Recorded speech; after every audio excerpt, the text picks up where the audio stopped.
పన్నులు కట్టలేదని స్టార్టర్లు ఎత్తుకెళ్లారు. ఎటు చూసినా బాధలే ఉన్నాయి కదా. పన్నులు కట్టలేదని స్టార్టర్లు ఎత్తుకెళ్లారు. పంటలు ఎండుతున్న రైతులకు తప్పని వేధింపులు. పెన్పహాడ్ ఫిబ్రవరి 14 బీఆర్ఎస్ ప్రభుత్వం.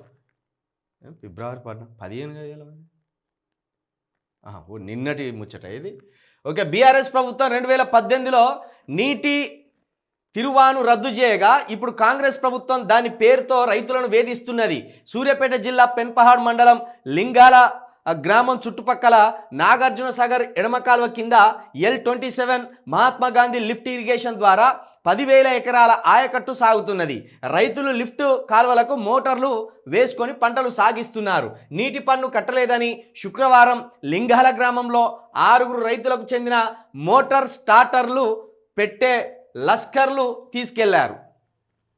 భూములు నెర్రెలు పట్టి పొలాలు ఎండిపోతున్న ప్రస్తుత పరిస్థితుల్లో స్టార్టర్లు తీసుకుపోవడం ఏమిటని రైతులు మండిపడుతున్నారు. నీటిపారుదల శాఖ మంత్రి ఉత్తమ్ సొంత జిల్లాలోనే ఇలాంటి పరిస్థితి నెలకొనడం గమనార్హం. అప్పటికి చెప్పిండు కేసీఆర్, కాంగ్రెస్ వస్తే మీటర్లకు మోటార్లు పెడుతుందని చెప్పిండు, మోటార్లకు మీటర్లు పెడుతుందని చెప్పిండు, ఇట్లా స్టార్టర్లు ఎత్తుకపోతారని చెప్పిండు, రైతులు మళ్ళా రోడ్ల మీద పడతారని చెప్పిండు, రైతులు యూరియా కోసమో విత్తనాల కోసమో ఎరువుల కోసమో దేనికోసమో దానికోసమో మొత్తానికి మళ్ళా రోడ్డు మీద పడి గుండెలు బాదుకోవాల్సిన పరిస్థితి వస్తుంది. మోసపోకండి అని కేసీఆర్ మోరో మొత్తుకొని చెప్పిండు. ఆఖరికి కేసీఆర్ చెప్పిన కాడికే వచ్చింది. పన్నులు కట్టలేదని స్టార్టర్లు ఎత్తుకపోయే కాడికి వచ్చింది. ఇప్పుడు పంట వేసే పంట పచ్చగా కనబడుతూనే ఉండే. ఆ పంట కోసినాక ఆ పన్నులు ఏమన్నా ఉంటే చెల్లించమని ఇంటికి పోకపోయిన్లు. పంట పండుతూనే ఉండే, పంట పచ్చగుండగానే ఈ స్టార్టర్లు ఎత్తుకపోతే ఎట్లా పంటలు ఎండిపో.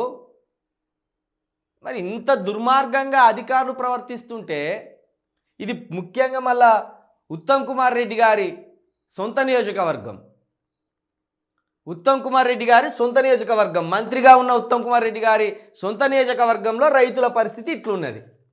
అటు చూస్తే ముఖ్యమంత్రి గారి సొంత ఇలాకలేమో నీళ్లు లేవని బిందెలు పట్టుకొని నిరసన, గురుకుల విద్యార్థులు ఆత్మహత్యలు చేసుకొని చచ్చిపోవడం, రైతులను భూములు ఇవ్వాలని కొట్టి చంపడం, సీఎం సొంత నియోజకవర్గంలోనేమో అరాచకాలు, మంత్రుల నియోజకవర్గంలోనో ఇట్లా అధికారుల దౌర్జన్యాలు.